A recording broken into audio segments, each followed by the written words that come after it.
O ano em que completei 11 anos começou com mudanças e terminou com cicatrizes invisíveis. Costumava imaginar minha família como uma fortaleza inquebrável, até aquela tarde de junho de 2010, quando meus pais nos reuniram na sala. Com vozes controladas, anunciaram que seguiriam caminhos separados. Minha mente registrou o momento como uma fotografia desfocada. O silêncio pesado, o rosto molhado da minha mãe, meus irmãos paralisados no sofá, novas casas, novas rotinas. Minha mãe encontrou um apartamento modesto, distante da escola. Meus 2 irmãos preferiram ficar com meu pai, na casa onde crescemos. Eu, talvez buscando equilibrar as coisas, ou talvez por uma conexão inexplicável com minha mãe, decidi acompanhá-la. O dia a dia se transformou em um quebra-cabeça logístico. Minha mãe me levava à escola antes do trabalho, enquanto à tarde eu pegava um ônibus para a casa do meu pai, onde ficava até ela me buscar. O cansaço inicial deu lugar a uma acomodação silenciosa, pois crianças se adaptam com uma velocidade que surpreende até a elas mesmas. No bairro do meu pai, um pequeno grupo de amigos tornava os dias mais leves. Explorávamos juntos aquelas ruas arborizadas após as aulas, inventando histórias e descobrindo cantos secretos. Nossa maior descoberta era um pequeno arvoredo que chamávamos de O Bosque, acessível por uma trilha discreta no final da rua. Ali criávamos cabanas e refúgios, alheios ao fato de que aquele lugar se tornaria o cenário de uma memória que me acompanharia por muitos anos. A monotonia foi quebrada quando novos moradores chegaram à casa amarela da esquina. Entre eles estava Caio, um garoto de 11 anos como eu, magro e quieto, com cabelos escuros que pareciam uma cortina protetora sobre seus olhos. Nosso primeiro contato foi no ônibus escolar, um encontro casual que, olhando para trás, parece agora carregado de presságios. Inicialmente, o jeito reservado de Caio causou estranhamento. Falava pouco, observava muito, mas logo se aproximou do nosso pequeno círculo, especialmente de mim, Rafael e Lara. A amizade cresceu rápido, como só acontece na infância. No entanto, em conversas de quintal, os adultos trocavam olhares preocupados ao mencionarem a família recém-chegada. Rumores sobre o passado de Caio circulavam em cochichos. Histórias sobre uma expulsão escolar após um episódio violento com um professor. Ignorei os sinais, talvez por carência emocional após a separação dos meus pais, talvez por ingenuidade própria da idade. Os primeiros sinais de que algo não estava bem foram sutis. Um olhar demorado demais, uma risada em momentos inapropriados, pequenas mentiras sem motivo aparente. Então, em um dia qualquer do meio do verão, ocorreu o primeiro incidente grave. Não testemunhei diretamente, mas a história se espalhou como fogo. Rafael havia sido convidado para a casa de Caio. Uma discussão banal sobre regras de um jogo escalou de maneira assustadora. Caio correu para a cozinha, voltou com uma faca e perseguiu Rafael pela rua, invadindo até mesmo a casa dele quando sua mãe interveio. O mais perturbador, segundo os relatos, não era apenas a ameaça física, mas o comportamento de Caio, um sorriso deslocado, uma calma artificial enquanto brandava a arma improvisada. A polícia foi chamada, mas o incidente foi tratado como desentendimento entre crianças. Caio voltou à escola uma semana depois, agindo como se nada tivesse acontecido. Os adultos, talvez por não quererem estigmatizar uma criança, ou talvez por subestimarem a gravidade da situação, optaram por uma reprimenda discreta e algumas conversas com os pais. Um erro que logo se provaria sério. A dinâmica social do nosso grupo mudou completamente. Rafael, compreensivelmente aterrorizado, recusava-se a ficar perto de Caio. As outras crianças seguiram seu exemplo, criando um círculo invisível de isolamento, exceto eu. Vivendo entre duas casas, sentindo-me dividido como a própria família, Talvez tenha visto em Caio um reflexo distorcido da minha própria sensação de deslocamento. Ou talvez simplesmente não quisesse acreditar que alguém da minha idade pudesse representar um perigo real. Todos merecem uma segunda chance, disse a mim mesmo, uma racionalização infantil que quase teve consequências graves. 2 semanas após o incidente com Rafael, sentei-me ao lado de Caio no ônibus escolar, um gesto que pretendia ser de reconciliação. Sem aviso, sem provocação, ele sacou um lápis recém-apontado da mochila e tentou cravá-lo no meu pescoço. O ataque foi rápido, mas consegui me esquivar parcialmente. O lápis apenas arranhou minha pele, deixando um fino risco vermelho. Mais assustadora que a dor física foi sua reação. Uma gargalhada descontrolada, como se tivesse pregado a melhor das peças. Naquele momento, a realidade se impôs. Mudei de lugar em silêncio, tremendo, e ao descer do ônibus, relatei o ocorrido ao motorista, um homem de meia idade que, diferente dos outros adultos, pareceu entender a gravidade da situação. As consequências foram imediatas. Caio foi temporariamente proibido de usar o transporte escolar e, ao retornar, foi obrigado a sentar no banco da frente sob constante vigilância. Ele logo descobriu que eu havia denunciado o incidente. Seus olhares se transformaram, adquirindo uma qualidade calculista que parecia deslocada em alguém tão jovem. Suas ameaças eram sutis, palavras murmuradas quando ninguém mais podia ouvir, pequenos bilhetes deixados em meu material escolar prometendo retaliação. Naquele ponto, o medo já havia se instalado como um companheiro constante. Mesmo assim, quando 2 semanas depois recebi uma mensagem de Caio pedindo desculpas e sugerindo que construíssemos uma cabana no bosque com Rafael e Lara, parte de mim quis acreditar. Talvez por um desejo infantil de que tudo voltasse ao normal.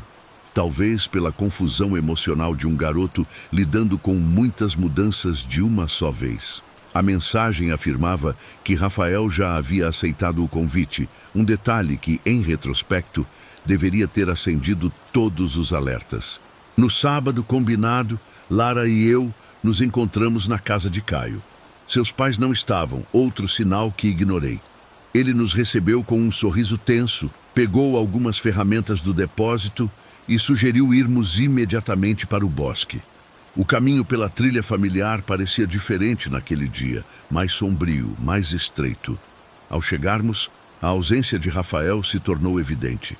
Ele está atrasado, Caio explicou, com uma naturalidade estudada. Propôs que começássemos os preparativos, designando tarefas que nos separariam. Um arrepio percorreu minha espinha quando ele me pediu para buscar galhos próximos ao pequeno córrego. Algo me fez olhar para trás enquanto me afastava. Foi quando vi Caio se aproximando sorrateiramente de Lara, erguendo uma pá de jardim acima da cabeça, seu rosto transformado por uma expressão que não consigo descrever até hoje. Gritei o nome dela com toda a força que meus pulmões permitiam. Lara virou-se bruscamente e Caio, pego de surpresa, baixou a ferramenta fingindo normalidade. Não houve tempo para explicações. Corri até eles, agarrei a mão de Lara e disparamos em fuga, com Caio nos perseguindo entre as árvores, gritando obscenidades que não combinavam com sua idade. "O que está acontecendo?" Lara perguntava, o pânico evidente em sua voz enquanto corríamos. "Ele queria te machucar, não pare de correr." Consegui responder, meu coração batendo tão forte que parecia querer escapar do peito. Atravessamos o pequeno bosque até chegarmos a um barranco que dava acesso à rua. A adrenalina nos fez subir com uma agilidade que não sabíamos possuir. Olhando para trás, vi Caio tentando escalar o mesmo declive, seu rosto contorcido numa expressão que misturava raiva e algo mais, algo frio, calculista, desconectado. O terreno lamacento do verão chuvoso trabalhou a nosso favor, fazendo-o escorregar repetidamente. Aqueles segundos preciosos garantiram nossa fuga. Só paramos ao alcançar a avenida principal, onde o movimento de pessoas nos deu uma sensação de segurança. Ofegantes e trêmulos, observamos atrás, mas Caio havia desistido da perseguição. Caminhamos até em casa em silêncio, processando o que havia acontecido. Por que não contamos aos nossos pais? A resposta é complexa. Parte vergonha, parte medo de não sermos compreendidos. Nossas famílias estavam absorvidas em seus próprios dramas, a separação recente, os ajustes financeiros, as novas rotinas. E havia também o temor de que minimizassem o ocorrido, como fizeram com o incidente anterior. São apenas crianças, diriam, estão exagerando.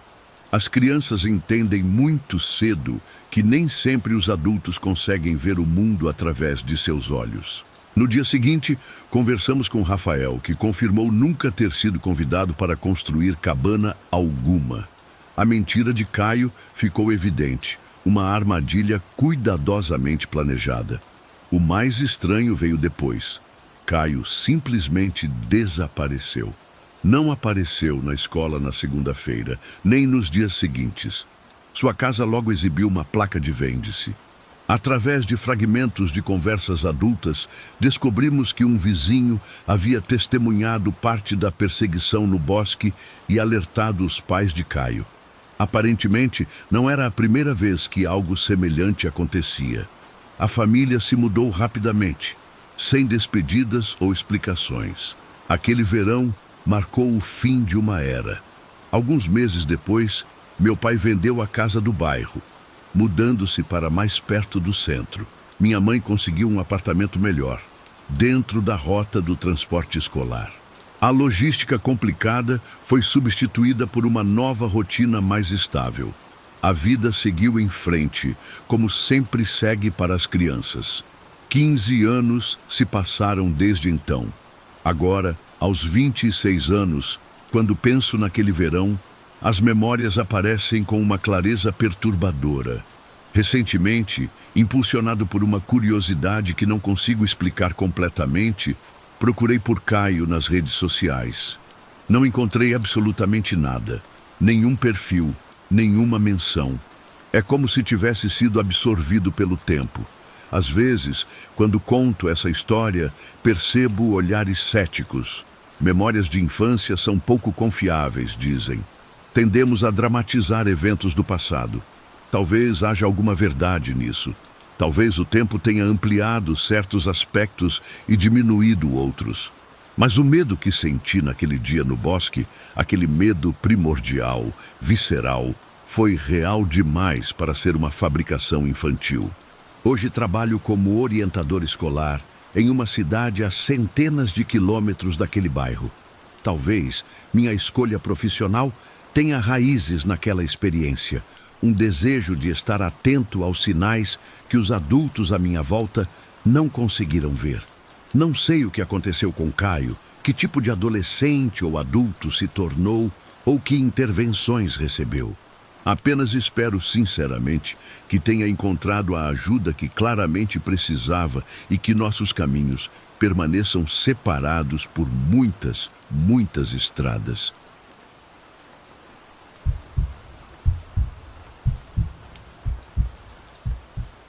O dia em que Marco chegou ao nosso departamento mudou tudo no banco onde trabalho como consultor financeiro. Era o início do ano de 2018. Um dia comum de trabalho que se transformaria no primeiro capítulo de uma história que ainda me deixa desconfortável ao lembrar. Diferente da maioria dos novatos, que costumam chegar tímidos e reservados, Marco entrou com uma energia contagiante, cumprimentando todo mundo como se já nos conhecesse há anos. Em menos de uma hora, parecia que sempre esteve ali, fazendo piadas com os gerentes e sabendo o nome de cada pessoa da equipe. Nossa equipe sempre cultivou um ambiente amigável, onde o profissionalismo não impede que tenhamos momentos de descontração.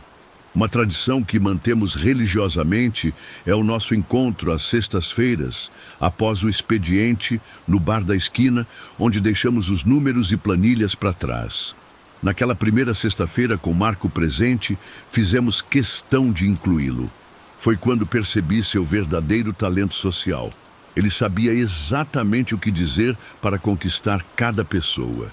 Em poucos minutos, contava histórias que faziam todos rirem às lágrimas. Falava sobre viagens exóticas e encontros com celebridades que pareciam saídos de filmes. Eu, que sempre fui mais reservado, me vi completamente fascinado por aquela personalidade magnética. Vocês precisam conhecer o apartamento que comprei em Aspen, dizia Marco numa noite, enquanto na semana anterior jurara que seu sonho era ter um imóvel naquela região. Tais contradições começaram a aparecer depois de aproximadamente 2 meses de convívio mais próximo. Percebi que detalhes importantes de suas histórias mudavam constantemente, como o número de andares de seu suposto apartamento em Nova York, o nome da atriz famosa com quem teria jantado, ou a marca do carro que dirigiu pela costa italiana. Mesmo notando essas inconsistências, não via mal em continuar nossa amizade. Afinal, quem nunca embelezou uma história para impressionar os outros? Eduardo, outro colega do departamento financeiro, também havia notado as mesmas falhas nas narrativas, mas como eu, apreciava a companhia animada de Marco. E se passássemos um fim de semana em Miami? Minha irmã tem um apartamento incrível perto da praia, propôs Marco certa quarta-feira enquanto almoçávamos. Seus olhos brilhavam com a empolgação de quem já imaginava as possibilidades. Ela vai estar lá sozinha nesse fim de semana e disse que podemos ficar à vontade. Eduardo e eu trocamos olhares rapidamente, avaliando o convite. Minha última viagem tinha sido há mais de 1 ano e a ideia de sentir o sol da Flórida no rosto era tentadora demais para recusar. Aceitamos imediatamente, animados com a perspectiva de conhecer a vida noturna de Miami, que tanto ouvíamos falar. Quando aterrissamos naquela sexta-feira, a irmã de Marco, uma mulher de sorriso gentil e olhar atento, nos aguardava no desembarque. Durante o trajeto até o condomínio, notei que ela observava o irmão com uma mistura de carinho e preocupação que não compreendi no momento. O apartamento superou minhas expectativas, sendo amplo, decorado com bom gosto e com uma vista parcial para o mar que se podia admirar da varanda. A distribuição dos quartos foi natural. A irmã e Marco ficaram em quartos individuais, enquanto Eduardo e eu dividimos o terceiro, com a condição bem-humorada de que, caso um de nós tivesse sorte durante a noite, o outro dormiria no sofá sem reclamações. Aproveitamos o início da tarde para conhecer a praia local, sentindo a areia fina sob os pés e observando o movimento de pessoas bonitas e bronzeadas que passavam. O clima estava perfeito, nem muito quente, nem muito frio. Um daqueles dias que parecem feitos sob medida para turistas. Por volta das 4 da tarde, Marco sugeriu conhecermos alguns bares da região, dizendo conhecer lugares incríveis por ali, com a convicção de quem domina o território. No primeiro bar, notei algo que nunca tinha presenciado antes. Marco começou a beber com uma intensidade incomum, como se estivesse determinado a atingir um estado de embriaguez o mais rápido possível. Após apenas 1 hora, sua fala já estava arrastada e seu comportamento completamente alterado. O Marco charmoso e carismático deu lugar a uma versão agressiva e inconveniente que abordava mulheres aleatoriamente com frases de efeito embaraçosas. Ele sempre foi assim quando bebe? Perguntei a Eduardo, genuinamente confuso, já que havíamos saído juntos diversas vezes em nossa cidade e nunca o tinha visto perder o controle daquela forma. Nunca o vi tão alterado, Eduardo respondeu, também surpreso. Talvez seja o entusiasmo de estar em Miami. Nossa teoria caiu por terra quando Marco se aproximou de uma mulher que claramente estava acompanhada. O namorado dela, um homem com braços do tamanho das minhas coxas, pediu educadamente que Marco se afastasse. Qualquer pessoa sóbria teria captado o perigo na situação, mas Marco insistiu, chegando a colocar a mão no ombro da mulher. Quando vi o punho do homem se fechar, soube que precisávamos intervir imediatamente. Marco, vamos para outro lugar, cara, disse, segurando-o pelo braço, enquanto Eduardo se posicionava entre eles, pedindo desculpas ao homem. Conseguimos evitar o confronto físico, mas o constrangimento já estava instalado. Do lado de fora, esperava encontrar um Marco arrependido ou pelo menos consciente da situação que havia criado. Em vez disso, fui recebido com um empurrão que quase me fez cair. "Que tipo de amigos são vocês?" Marco gritou com o rosto contorcido de raiva. Aquele cara não era nada. Eu poderia acabar com ele. Suas palavras contradiziam a evidência física que tínhamos acabado de presenciar. Tentei acalmá-lo, explicando que estávamos apenas evitando uma briga desnecessária, mas ele não ouvia. Após alguns minutos de acusações e xingamentos, Marco virou as costas e saiu cambaleando pela calçada. "Deixa ele esfriar a cabeça", sugeriu Eduardo, visivelmente abalado pela situação. "Provavelmente vai voltar para o apartamento da irmã." Concordei, enviando uma mensagem para confirmar onde ele estava. A resposta veio rápida: "Estou no apartamento." Com a consciência mais tranquila, Eduardo e eu decidimos voltar ao bar, agora mais calmo, sem a presença tumultuada de Marco. Para nossa surpresa, as mulheres que nosso amigo havia abordado de forma tão desastrosa se aproximaram, curiosas sobre nossa relação com ele. "Como vocês aguentam sair com alguém assim?" perguntou uma delas, uma morena de sorriso fácil, enquanto sua amiga assentia com a cabeça. A conversa fluiu naturalmente, e antes que percebêssemos, estávamos trocando contatos e combinando de nos encontrar mais tarde em uma boate famosa da região. A noite parecia estar tomando um rumo inesperadamente positivo, apesar do começo conturbado. Quando chegamos ao apartamento para nos arrumar, a cena que encontramos parecia saída de um filme de comédia. Marco, o mesmo que havia saído furioso horas antes, estava esparramado no sofá com um sorriso largo, como se nada tivesse acontecido. "Onde vocês estavam, caras? Estou esperando para continuarmos a noite", exclamou, completamente transformado. Confuso, perguntei sobre seu sumiço e a explosão de raiva. "Ah, exagerei na bebida", respondeu com um aceno de descaso. "Voltei para dar um tempo e estou novo em folha agora." Aliviados pela aparente mudança de humor, contamos sobre o encontro marcado na boate. Marco demonstrou entusiasmo até o momento em que Eduardo mencionou que seriam apenas 2 garotas. Seu rosto mudou instantaneamente, como se alguém tivesse desligado um interruptor. "Só 2? E como fica a divisão?" perguntou, sua voz adquirindo um tom mais grave. Antes que pudéssemos explicar que não se tratava de uma divisão e sim de um encontro casual, Eduardo cometeu o erro de brincar. "Elas só começaram a conversar depois que você saiu do bar." O sorriso de Marco desapareceu completamente.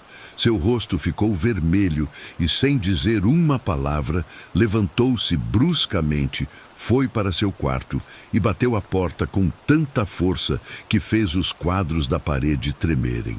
A irmã, que estava na cozinha durante toda a interação, apareceu com uma expressão que misturava resignação e tristeza. "Ele sempre teve essas mudanças de humor?" perguntei a ela, aproveitando a privacidade do momento. Ela hesitou, como quem decide quanto de uma história familiar deve compartilhar com estranhos. "Marco sempre foi intenso", respondeu finalmente. "Desde criança, tem dificuldade com situações onde não é o centro das atenções." Havia mais naquela resposta do que as palavras revelavam, mas não insisti. Pelo olhar pesado que ela carregava, percebi que aquele comportamento não era novidade em sua vida.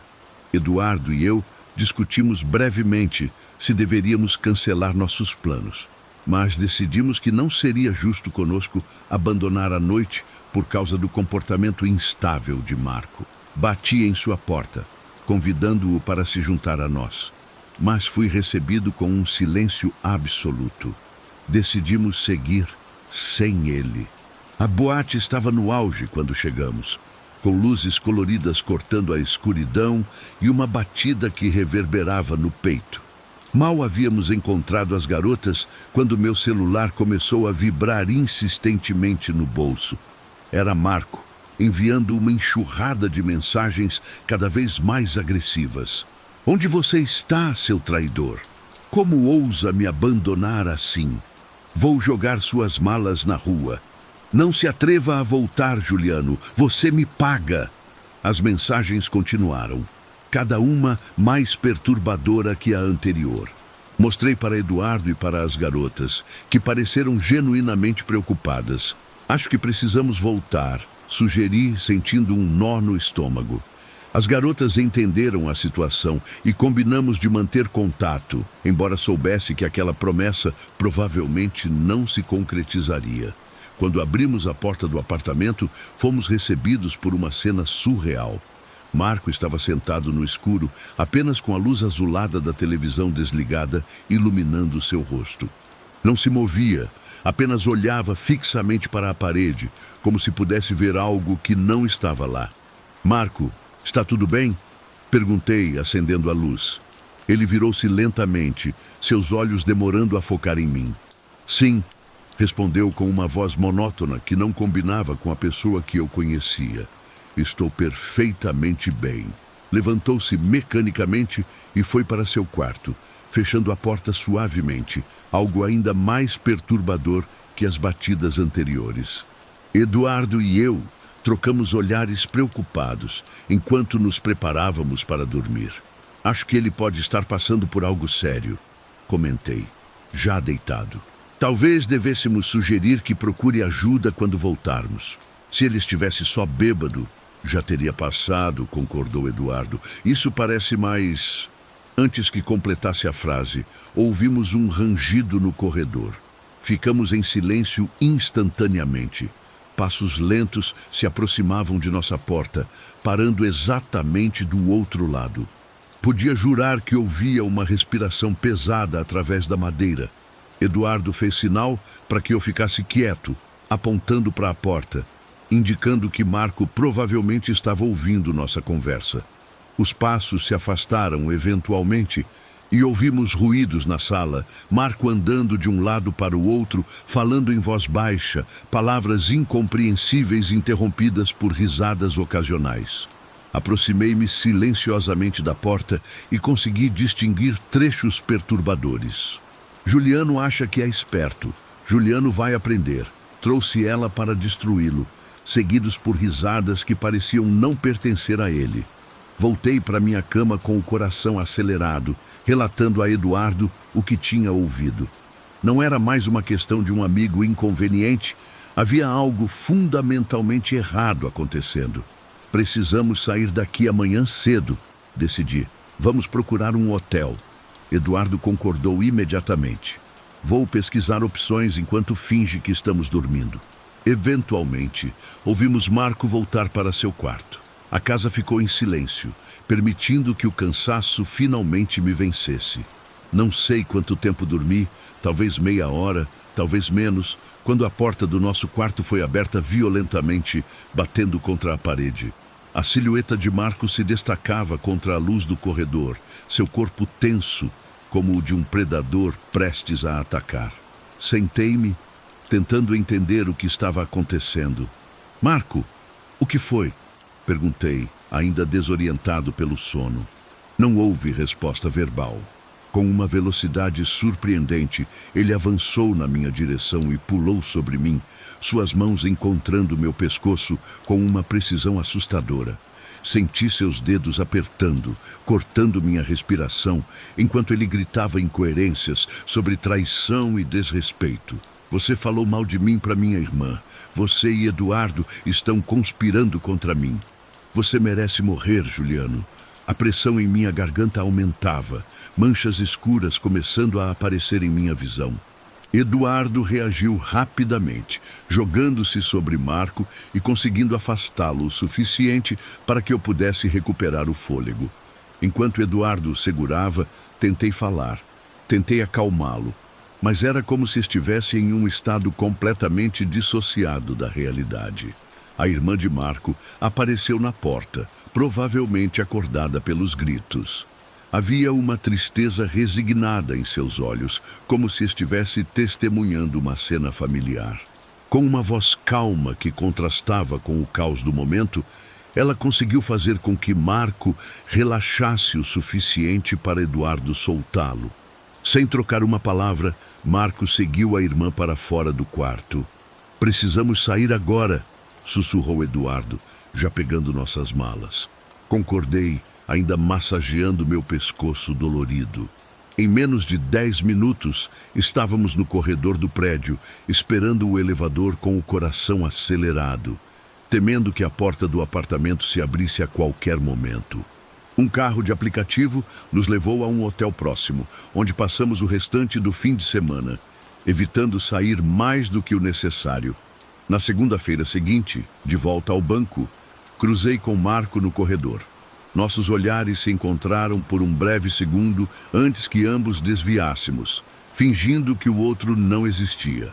Nas semanas seguintes, mantivemos essa dança desconfortável de evitação, até que, para meu imenso alívio, soube que ele havia sido transferido para outra filial.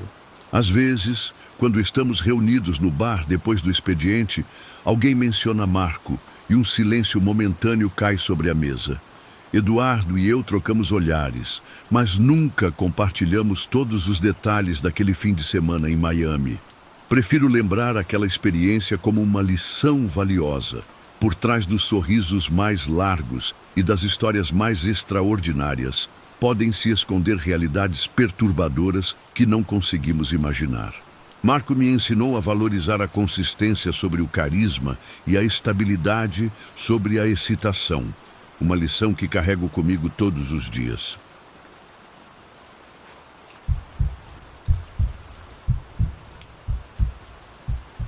Quando olho para trás, percebo como tudo mudou em tão pouco tempo. Uma única escolha errada transformou o caminho brilhante que eu tinha pela frente em ruínas. A mesma pessoa que antes recebia aplausos por onde passava agora, enfrenta o silêncio profundo do arrependimento. Desde pequeno, fui o preferido na família. Minha mãe me enchia de elogios e fazia questão de mostrar a todos como eu era especial. Às vezes, sentia uma pontada de culpa ao ver meu irmão mais novo vivendo à sombra do carinho que eu recebia. Era como se todo o amor dela tivesse sido reservado para mim. Minha trajetória nos esportes começou cedo. Primeiro no futebol, onde logo me destaquei como artilheiro do time. Mas foi no futebol americano que encontrei minha verdadeira paixão. As paredes do meu quarto eram cobertas com imagens dos grandes nomes do esporte, que eu sonhava um dia igualar. Durante os 3 anos do ensino médio, comandei o time como quarterback titular. Meu desempenho era tão impressionante que os técnicos de outras escolas frequentemente perguntavam sobre meus planos para a universidade. Em casa, guardava recortes de jornais locais que mencionavam meu nome após cada vitória importante. O sucesso nos campos se refletia nos corredores da escola. Um dos professores brincava me chamando de Rei do Campus, apelido que secretamente me agradava. Mas nada vinha sem esforço. Para continuar jogando, eu precisava manter notas aceitáveis. Ia bem na maioria das matérias, exceto em matemática, que sempre foi um desafio. No segundo ano, já havia traçado meu caminho. Uma universidade específica, depois um time profissional, tudo parecia escrito nas estrelas. Carregava comigo uma frase sobre ter o mundo nas mãos que parecia traduzir perfeitamente meu futuro. O sucesso era meu destino e nada poderia mudar isso. Compartilho esses detalhes para que entendam o quanto joguei fora quando permiti que uma obsessão tomasse conta da minha vida. O outono do meu 3º ano começou como qualquer outro. 3 vitórias consecutivas nas primeiras semanas, elogios do treinador e as mesmas rotinas de sempre. Então, numa terça-feira de setembro, tudo mudou. Enquanto o professor falava sobre a guerra civil, a porta da sala se abriu. Naquele instante, como se alguém tivesse apertado o botão de pausa em um filme, todos ficaram em silêncio. Camila entrou na sala com a confiança de quem já conhecia cada centímetro daquele lugar. Seus cabelos castanhos caíam suavemente sobre os ombros, emoldurando um rosto que parecia saído de uma pintura. Os olhos, de um verde profundo, contrastavam com sua pele clara. Nunca acreditei nessas histórias de amor à primeira vista até aquele momento. Foi como se algo dentro de mim soubesse que nada seria como antes. Ela caminhou até o fundo da sala sem demonstrar o menor sinal de nervosismo. Diferente de outros alunos novos, Camila não tentava se esconder ou passar despercebida. Pelo contrário, parecia completamente confortável, sendo o centro das atenções. Tentei, mas foi impossível me concentrar em qualquer outra coisa pelo resto daquela aula. Os dias seguintes foram marcados por distração constante. Durante os treinos, errava passes simples, porque minha mente vagava para a sala de aula, recriando cada detalhe do rosto de Camila. À noite, deitado na cama, repassava mentalmente as poucas palavras que havíamos trocado, analisando cada sílaba como se fosse um código a ser decifrado. Na quinta-feira daquela semana, 2 dias após sua chegada, consegui seu número de telefone com uma das auxiliares administrativas da escola. Usei a desculpa de que precisava de ajuda com um trabalho de história, já que Camila mencionara ter estudado o mesmo assunto em sua escola anterior. Naquela noite, liderei o time para uma vitória apertada contra nossos maiores rivais. Enquanto meus colegas comemoravam, eu só pensava em terminar logo as entrevistas depois do jogo para poder olhar meu celular. Em circunstâncias normais, teria sido o último a sair do vestiário, saboreando cada momento do triunfo. Mas naquela noite, algo mais importante me aguardava. 1 hora depois, estava sentado em meu carro, estacionado a uma distância discreta da casa dela, imaginando como seria caminhar com Camila pelos corredores da escola. Em meus pensamentos, éramos o casal perfeito que todos invejavam. Ali, sozinho no escuro, prometi a mim mesmo que, de alguma forma, ela seria parte da minha vida. Na segunda-feira seguinte, aproximei-me de Camila antes da primeira aula. Ofereci-me para mostrar a escola, tentando parecer casual. Ela sorriu educadamente e aceitou, mas percebi certa reserva em sua atitude. Achei normal, pois ela só estava sendo cautelosa em um ambiente novo. Durante os próximos 10 dias, criei oportunidades para encontrá-la por acaso entre as aulas. Ofereci ajuda com cadernos, compartilhava dicas sobre professores e tentava fazê-la rir com piadas sobre nossa escola. No começo, Camila respondia com cordialidade, mas aos poucos notei mudanças sutis em seu comportamento. Seu sorriso parecia mais forçado e ela começou a encerrar nossas conversas mais rapidamente. Em vez de reconhecer esses sinais, interpretei-os como nervosismo. Pensava que ela sentia o mesmo que eu, mas estava intimidada pela minha popularidade, ignorando a realidade que se desenrolava diante dos meus olhos. 3 semanas após sua chegada, tomei coragem. Era uma segunda-feira ensolarada e encontrei Camila organizando seus livros no armário antes da aula de biologia. Aproximei-me com o coração batendo tão forte que tinha certeza de que ela podia ouvi-lo. Disse que precisava falar algo importante. Desde o primeiro dia que a vi, não conseguia pensar em mais nada. Nunca tinha sentido isso por ninguém.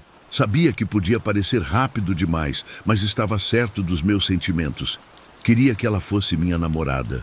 Enquanto falava, observei seu rosto passar da surpresa ao desconforto. Quando terminei, houve um momento de silêncio que pareceu durar uma eternidade. Finalmente, ela respirou fundo e respondeu que sentia muito, mas achava que não seria uma boa ideia, afastando-se antes que eu pudesse dizer mais alguma coisa. Fiquei paralisado, vendo-a desaparecer entre os outros estudantes. Sua resposta não foi cruel, o que alimentou minha interpretação equivocada de que ela só estava jogando difícil, testando minha determinação. Essa leitura completamente errada da situação foi o começo do fim. Durante as 2 semanas seguintes, meu comportamento mudou drasticamente. Comecei a memorizar o horário de Camila, calculando rotas pelos corredores que aumentassem as chances de nos cruzarmos. Meu desempenho nos treinos despencou e o treinador começou a questionar meu comprometimento. Uma tarde, depois de mais um treino ruim, tive o que achei ser uma ideia brilhante: provar meu amor com um grande sacrifício. Se eu abandonasse o futebol, a coisa mais importante da minha vida, ela finalmente entenderia a intensidade dos meus sentimentos. No dia seguinte, entrei na sala do treinador, decidido. A conversa foi exatamente como imaginei. Ele gritou, ameaçou chamar meus pais, falou sobre as bolsas universitárias que eu estava jogando fora. Quando percebeu que minha decisão era inabalável, seu tom mudou para desapontamento. Ele disse que esperava que eu não me arrependesse disso. Saí do escritório sentindo uma mistura de euforia e medo. Imediatamente, enviei uma mensagem para Camila contando o que havia feito. A resposta demorou 3 horas e continha apenas uma palavra: por quê? Suas letras na tela do celular pareciam borradas através das minhas lágrimas de frustração.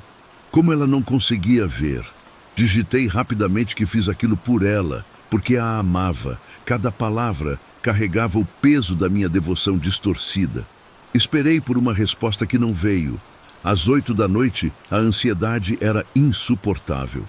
Peguei as chaves do carro e dirigi até a casa dela sem pensar nas consequências.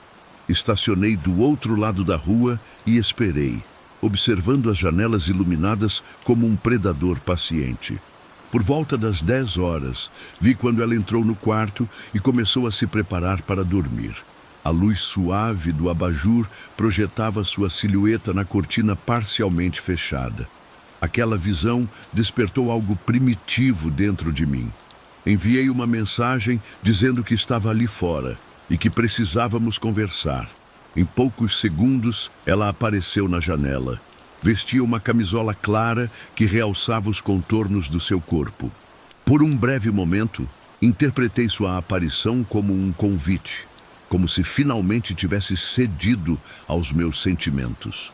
Essa ilusão durou apenas alguns segundos.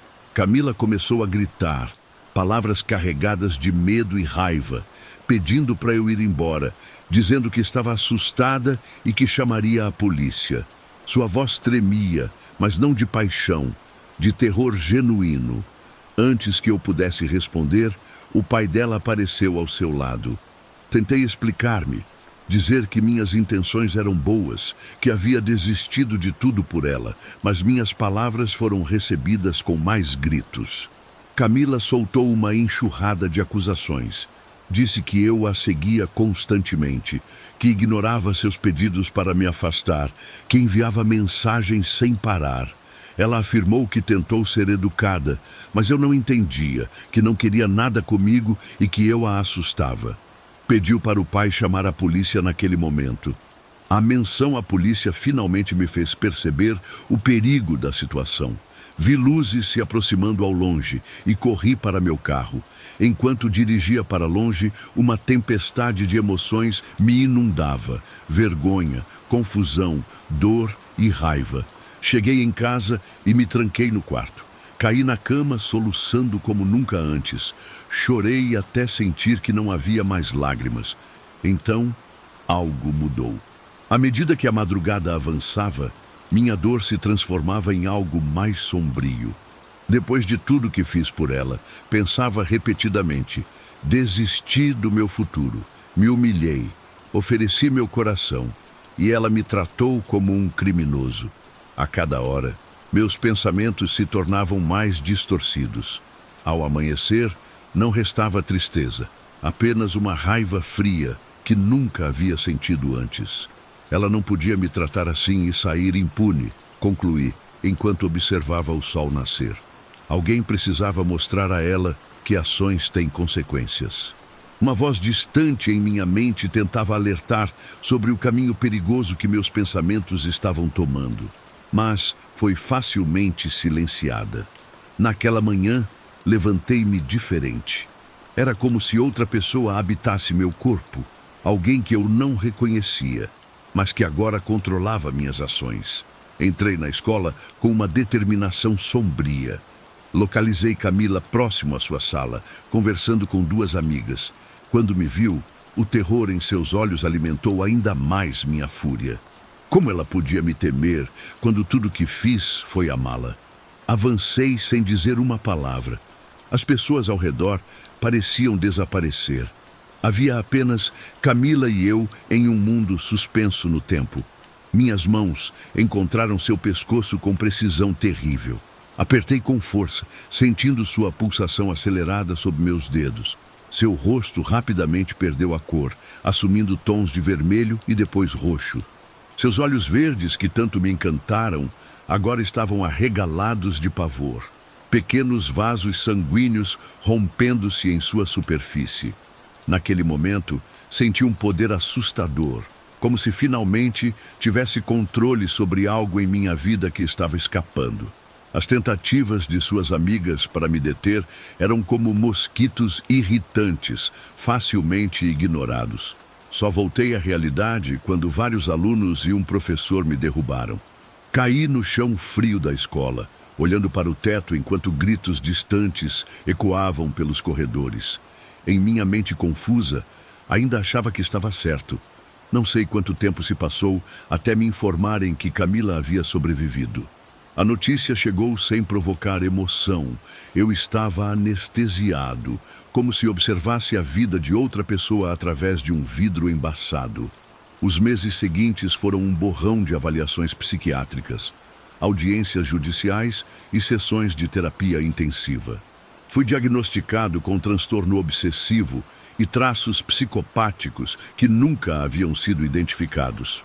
Como um atleta exemplar e aluno popular, ninguém jamais suspeitou do que se escondia sob a superfície. Tive sorte, se é que posso usar essa palavra, de ser encaminhado para uma instituição especializada em jovens com distúrbios psicológicos, em vez de um centro de detenção juvenil. Ali, com ajuda profissional, comecei o longo processo de compreender o que aconteceu comigo. Após um ano de tratamento intensivo, consigo olhar para trás com clareza dolorosa. Percebo agora como construí uma realidade paralela, onde os sinais de rejeição de Camila eram interpretados como timidez ou jogos amorosos. Confundi obsessão com amor e possessividade com devoção. O mais assustador é que até aquele momento assustador, eu era considerado um adolescente exemplar. Ninguém, nem meus pais, professores ou amigos, percebeu os sinais de instabilidade que cresciam dentro de mim.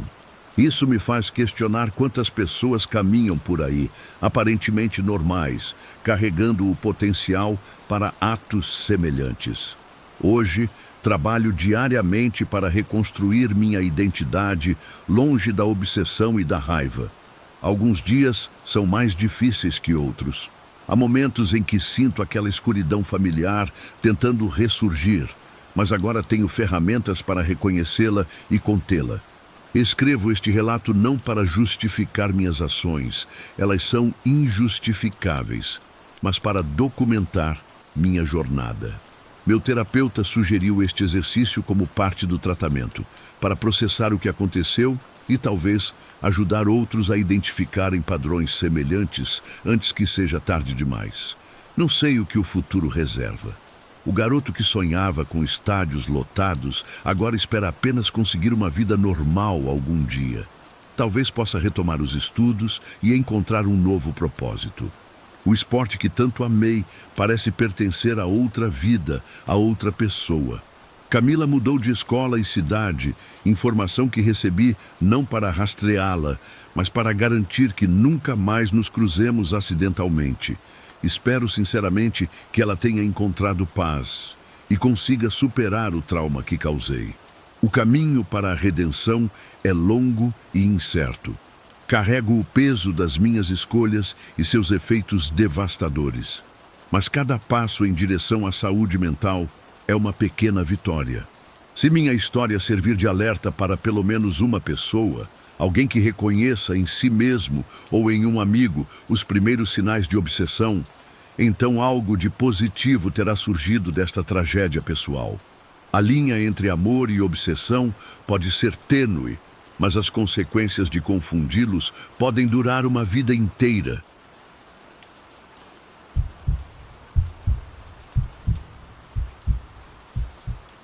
Existem cicatrizes que o tempo ameniza, mas nunca apaga completamente. Vivi um pesadelo que muitos consideram impossível até acontecer com eles. O homem que escolhi para dividir minha vida, pai dos meus filhos, transformou-se em meu algoz. Nossa história de quase 10 anos juntos desmoronou não com tristeza, mas com terror. Quando tudo aconteceu, há 25 anos, o sistema de proteção às vítimas era praticamente inexistente. Conseguir medidas protetivas exigia um esforço sobre-humano e os poucos abrigos disponíveis não comportavam a demanda. Meu emprego no governo estadual acabou sendo minha salvação parcial, pois ameaçar funcionários públicos era considerado crime grave naquele estado. Embora eu tivesse escolta no trabalho até meu carro, em casa eu estava sozinha com 2 crianças pequenas e assustadas. Era justamente ali, no lugar que deveria ser meu refúgio, que me sentia mais vulnerável. Antônio pediu o divórcio depois de já estarmos separados por alguns meses. Quando os papéis chegaram, senti apenas alívio. Nosso casamento tinha se tornado uma prisão emocional. Exceto pelos meus filhos, considero aqueles anos como tempo perdido ao lado de alguém que se alimentava do meu sofrimento. Ele esperava que eu implorasse para voltarmos ou que contestasse o divórcio. Surpreendi-o ao assinar os documentos imediatamente, sem hesitação alguma. Durante aqueles meses de separação, minha carreira havia progredido silenciosamente. 2 aumentos consecutivos fizeram meu salário superar o dele, algo que nem eu tinha notado direito naquele momento. Não queria pensão nem prolongar qualquer vínculo, apenas encerrar aquele capítulo da minha vida. Quando Antônio percebeu que eu não lutaria pelo casamento, algo nele se quebrou. O controle que sempre exerceu sobre mim estava escapando, e isso o enfureceu profundamente. Os telefonemas começaram como uma enxurrada. 30, 40 ligações por dia, sempre recheadas de ameaças cada vez mais graves. Quando bloqueei seu número, ele passou a ligar para meu chefe e colegas, inventando histórias para me prejudicar. Chegou ao ponto de aparecer no estacionamento do trabalho para danificar meu carro, pneus furados, lataria arranhada, vidros quebrados. Era como se sua missão de vida tivesse se tornado me destruir. A perseguição se estendeu para todos os aspectos da minha vida. Ele contactou minha família, espalhando mentiras absurdas e manipulava nossos filhos durante as visitas, fazendo-se de vítima. O golpe mais duro veio quando conseguiu bloquear judicialmente metade do meu salário, alegando falsamente ser o cuidador principal das crianças. De um dia para o outro, me vi com recursos drasticamente reduzidos, forçada a tirar um dia de folga que não podia perder para dirigir várias dezenas de quilômetros até o tribunal e desfazer aquela fraude. Sua obsessão chegou ao ponto de procurar meu pastor. Entre lágrimas fabricadas, criou histórias de traição para me afastar da igreja. Por um tempo conseguiu, pois o isolamento é a primeira estratégia de um abusador. Vivia em constante estado de alerta, dormindo apenas 3 ou 4 horas por noite, sempre ansiosa sobre qual seria seu próximo passo. Minha saúde física e mental deteriorava rapidamente. O episódio mais terrível aconteceu numa noite em que ele invadiu minha casa enquanto eu dormia. Acordei com ele parado ao lado da minha cama. Pelas 6 horas seguintes, fui mantida refém em meu próprio quarto, entre agressões físicas e verbais. Nossos filhos choravam no quarto ao lado, ouvindo tudo. Quando terminou, meu rosto estava irreconhecível. Depois de me espancar até quase a inconsciência, caiu bêbado na cama.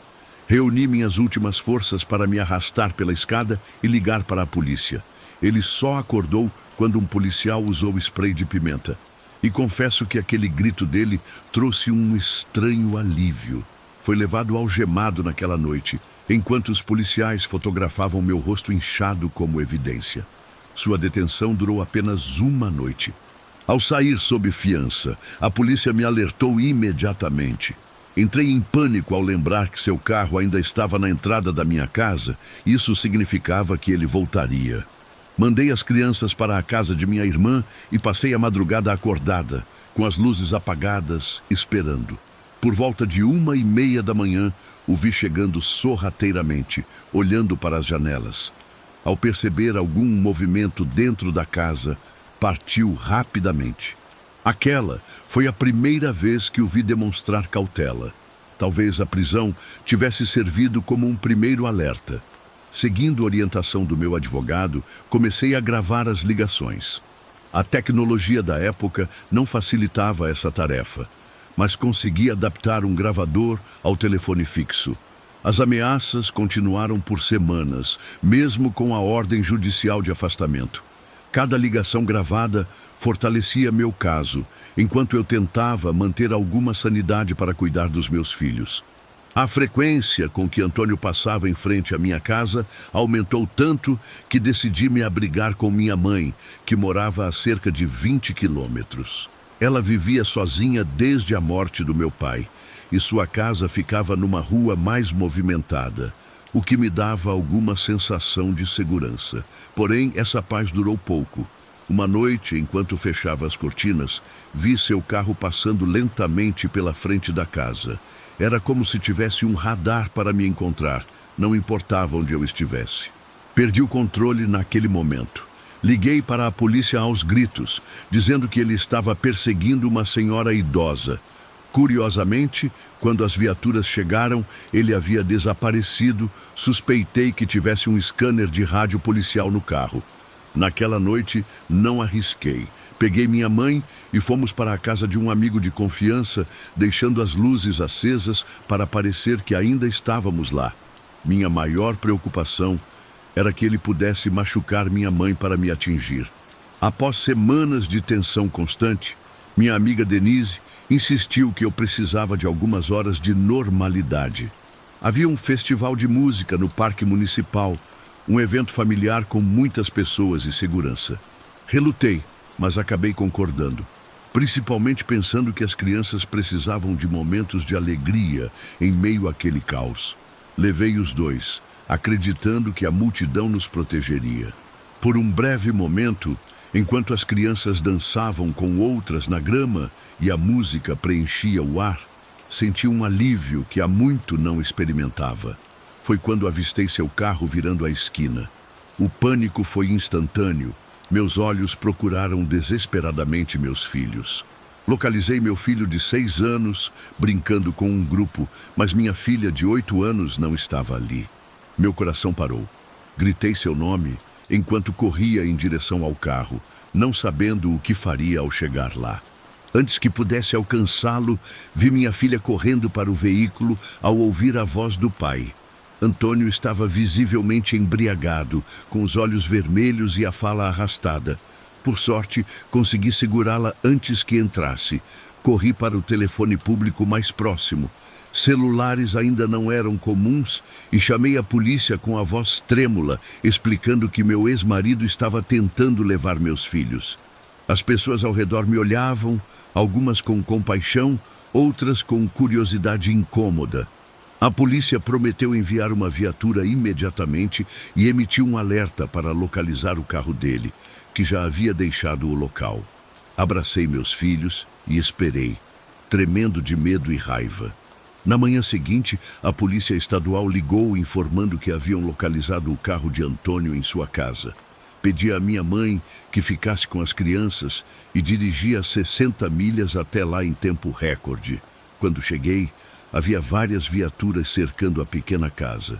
Um policial usava um megafone, repetindo que sabiam que ele estava lá, porque tinha atendido o telefone momentos antes.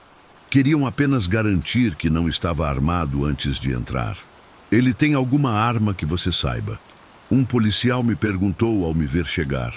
Nunca tivemos armas em casa, respondi honestamente, mas não sei o que pode ter adquirido nos últimos meses.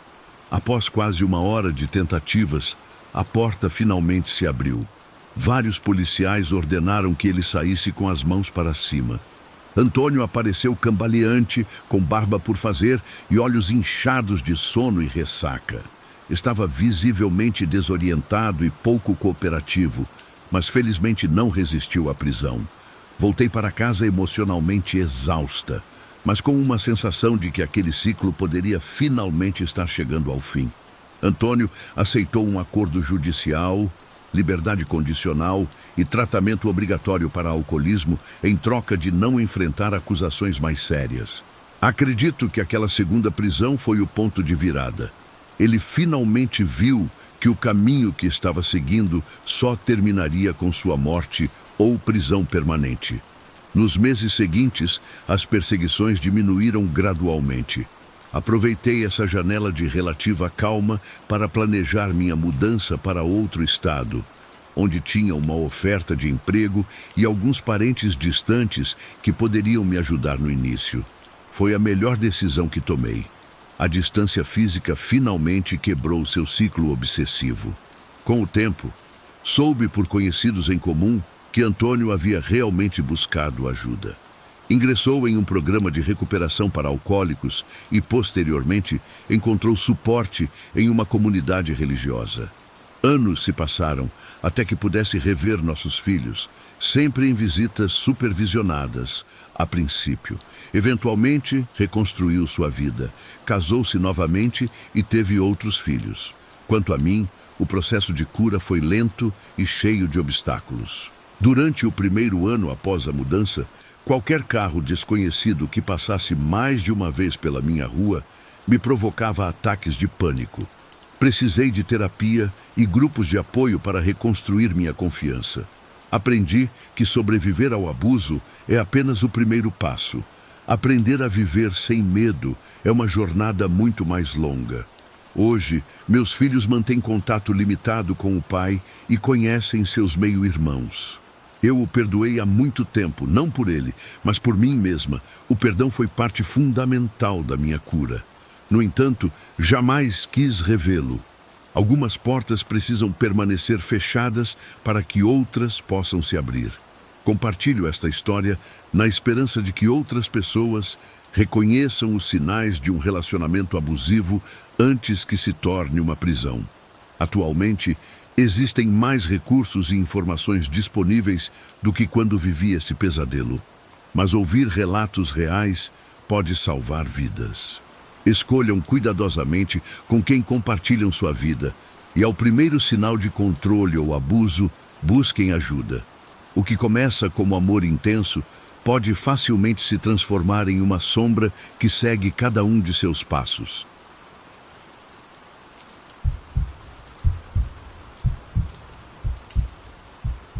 Não consigo explicar quando começou meu fascínio pelo mundo natural. Talvez tenha sido naquela tarde chuvosa, quando com apenas 8 anos resgatei um filhote de pássaro caído do ninho. Ou talvez nas caminhadas com meu pai pelos parques nacionais, onde aprendi a ler rastros e identificar espécies. A natureza tornou-se meu refúgio, minha terapia particular quando a vida urbana pesava demais sobre meus ombros. Aos 32 anos, eu, Marcelo, já tinha uma reputação entre meus amigos. O aventureiro incansável. Minha parede estava decorada com mapas marcados de trilhas conquistadas. Praticamente todas as rotas significativas do país tinham recebido minhas pegadas. Mas essa completude trouxe um vazio estranho. Era como um álbum de figurinhas finalizado. A satisfação da conquista logo deu lugar à busca por um novo desafio. Numa quarta-feira particularmente exaustiva no escritório, entre planilhas e relatórios intermináveis, escapei mentalmente por alguns minutos navegando online. Foi quando um artigo saltou na tela. Segredos da selva ancestral. As fotografias mostravam uma densidade vegetal quase intocada na Guatemala, com relatos de formações rochosas milenares e biodiversidade raramente documentada. Algo naquelas imagens parecia me chamar, como se a floresta tivesse voz própria. Marina, sou eu, Marcelo. Preciso te contar uma coisa incrível. Mal esperei o alô do outro lado da linha, antes de despejar meu entusiasmo sobre a descoberta.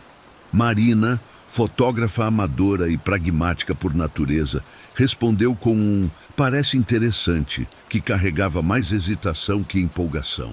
Tiago foi mais receptivo, biólogo frustrado que se tornou contador, sempre via em nossas aventuras a chance de reconectar com sua paixão original. "Você tem ideia do quanto custa essa viagem?" questionou Marina quando nos encontramos para discutir os detalhes. "E se usássemos esse dinheiro para conhecer o litoral norte? Menos mosquitos, mais conforto?" Tiago interveio. "Já temos fotos suficientes de praias, Marina. Quando foi a última vez que fizemos algo verdadeiramente único?" Seu argumento pesou, e 3 semanas depois, estávamos embarcando para a Guatemala. No avião, enquanto Marina e Tiago dormiam, fiquei admirando as nuvens pela janela, contemplando o que nos aguardava. Não era apenas a adrenalina da aventura que me movia, mas algo mais profundo. A sensação de que existiam lugares no mundo que ainda guardavam mistérios intocados, esperando por olhos curiosos como os meus. A Guatemala nos recebeu com um calor úmido que grudava na pele. O aeroporto era modesto, mas eficiente, com murais coloridos retratando a rica cultura local. Após um táxi barulhento e uma noite em uma pousada simples, mas aconchegante, estávamos prontos para a nossa expedição. O pequeno vilarejo próximo à entrada da trilha fervilhava com um mercado local onde compramos frutas frescas e água. "Vocês precisam de um guia para esta região", afirmou categoricamente um senhor de idade avançada, proprietário da loja onde comprávamos suprimentos finais. Seus olhos profundos carregavam uma seriedade inquietante. "Muitos turistas subestimam nossa selva. Já fiz trilhas em 3 continentes diferentes." Respondi com mais confiança do que deveria. "Temos GPS, mapas detalhados e equipamento de primeira." O velho balançou a cabeça lentamente. "Há caminhos naquela selva que nenhum mapa mostra, senhor, e coisas que nenhum equipamento protege." Sua insistência e o olhar trocado com outros moradores nos convenceram. Foi assim que conhecemos Hernan, nosso guia, um homem de poucas palavras e muitas cicatrizes. "Por que escolheram este lugar?" perguntou Hernan enquanto adentrávamos a densa vegetação.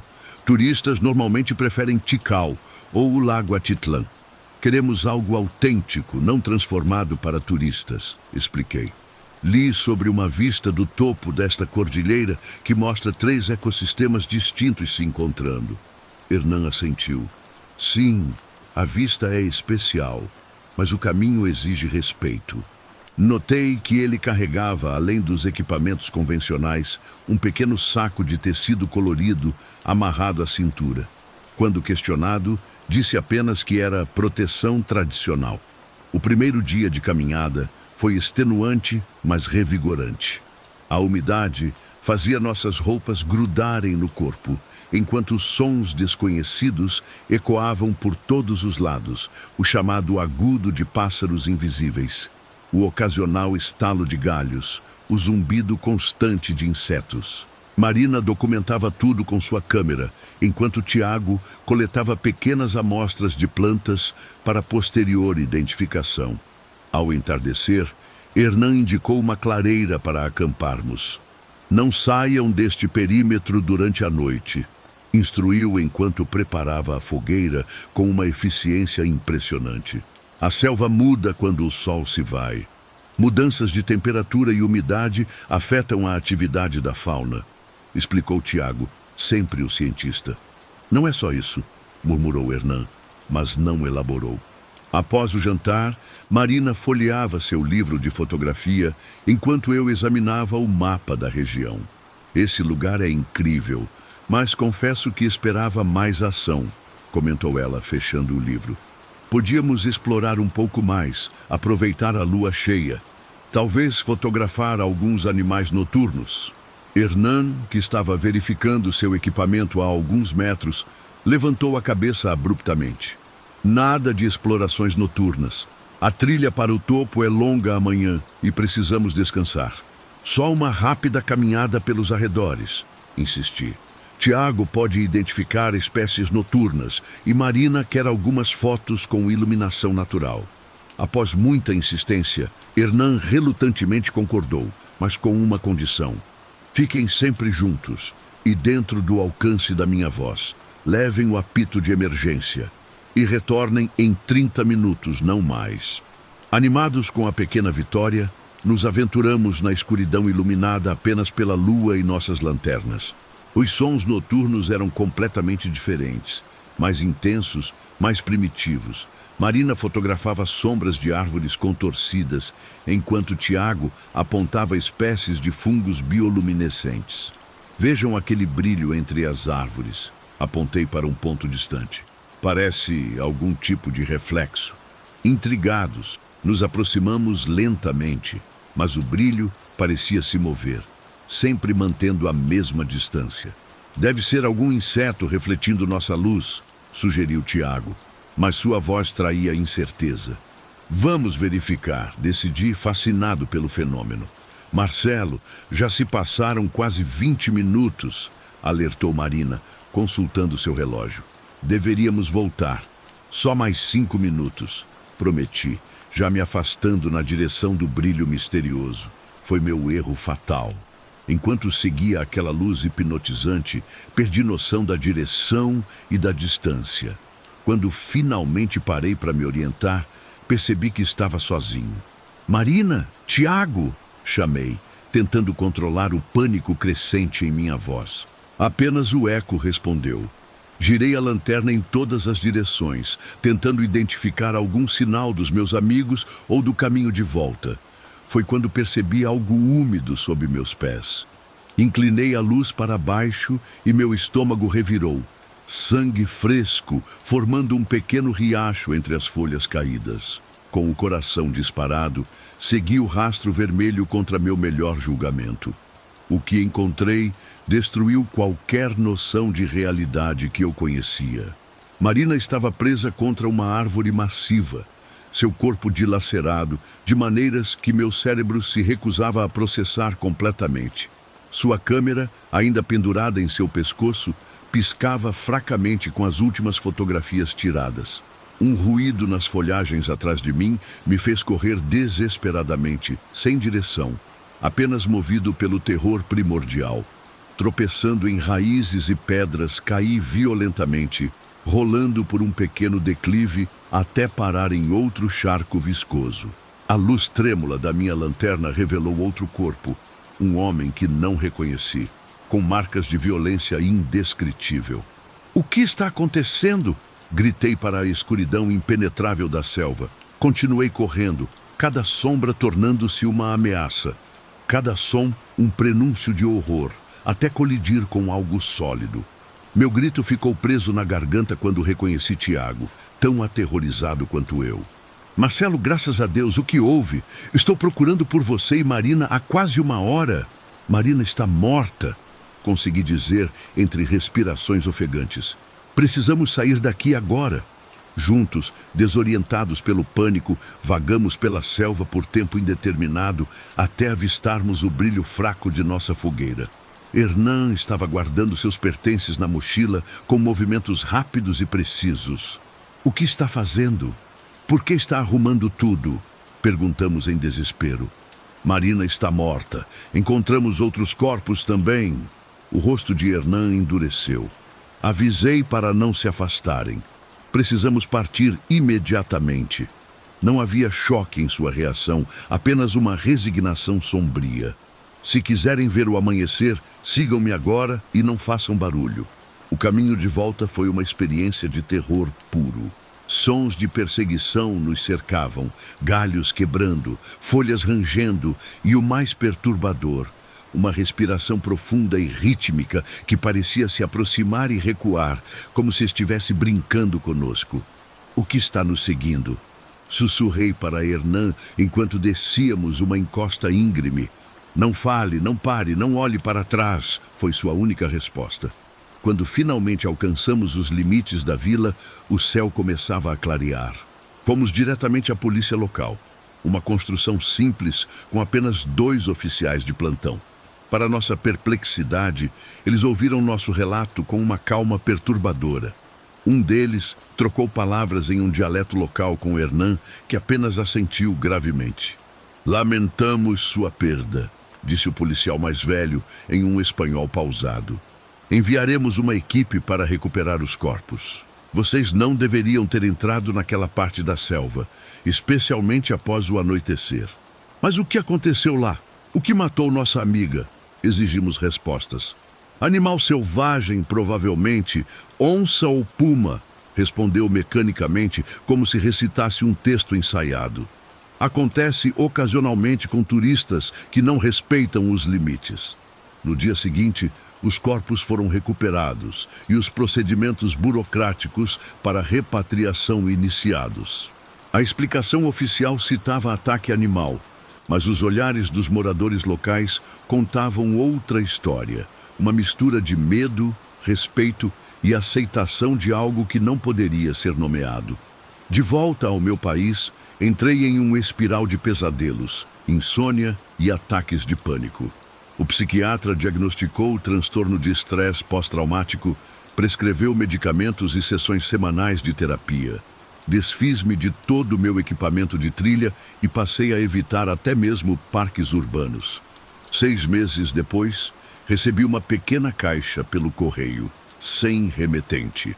Dentro estava um pendrive e um pedaço de papel com a caligrafia simples de Hernan, para entender. No pendrive, encontrei as últimas imagens capturadas pela câmera de Marina. A maioria estava corrompida, mas uma permanecia intacta, uma fotografia tirada momentos antes de sua morte. O que vi naquela imagem desafia qualquer explicação racional. Não era um animal como conhecemos, nem algo que nossos ancestrais poderiam ter nomeado. Era algo que não pertencia a este mundo, algo que a selva mantinha oculto dos olhos humanos. Hoje sei que existem lugares na Terra que deveriam permanecer inexplorados, segredos que não foram feitos para serem descobertos. A culpa pela morte de Marina ainda me assombra, mas entendo agora que fomos apenas vítimas de nossa própria arrogância diante do desconhecido. Algumas trilhas não foram feitas para serem percorridas, e alguns mistérios da natureza devem permanecer exatamente isso, mistérios.